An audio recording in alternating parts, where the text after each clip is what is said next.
Welcome to the Mesonet Weather Report. I'm Wes Lee. Traveling around the state, it appears that our warm season crops are slow to get started this year. This may be from either a lack of moisture early on, or it may be due to cooler than normal soil temps for part of the spring season. Soil moisture should not be a limiting factor now for most of the eastern 3/4 of the state. On this 10-inch map of fractional water index, you can see numbers near 1 in all of the green areas. 1 is as high as the sensor can read at that particular depth. Of course, the persistent drought areas in the southwest and panhandle still exist and show up as yellow or red. Soil temperatures are now near normal statewide due to the recent warm weather we have encountered this week.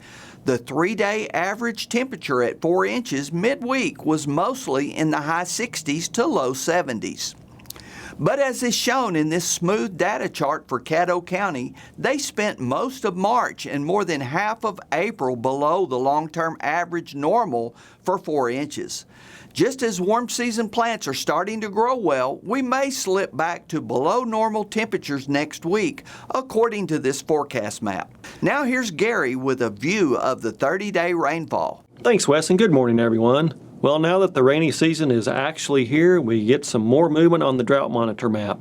Let's get straight to that new figure and see where we're at.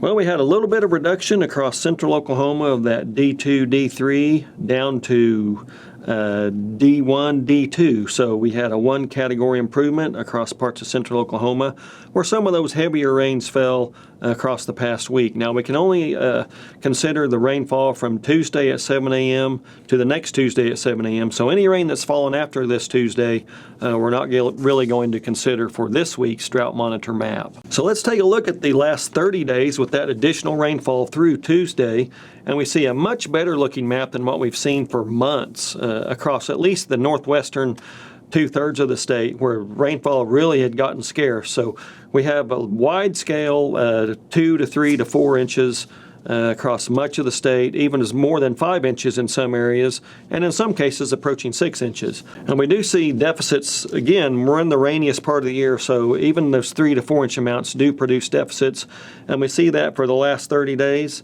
at least through Tuesday, where deficits across the far northeastern down through east central and down into south central Oklahoma from 2 to 3 inches and even close to 4 inches in some areas. Now the other parts of the state were at least close to normal. That's why we haven't had a complete reduction in drought across the state, because we're really just getting close to normal in some areas. That shows up even better on the percent of normal map where we see those darker oranges and reds. Those are areas that are less than 75% and in some cases less than 50% of normal. But even, given the time of year, even with those wide scale 3 to 4 inch amounts, we are still seeing deficits for many of those areas. This is a spring rainy season. We expect a little bit more than 3 to 4 inches in some cases. So it's at least a good start to the spring rainy season as we get later into April through the early part of May. Now we just need for it to continue. That's it for this time. We'll see you next time on the Mesonet Weather Report.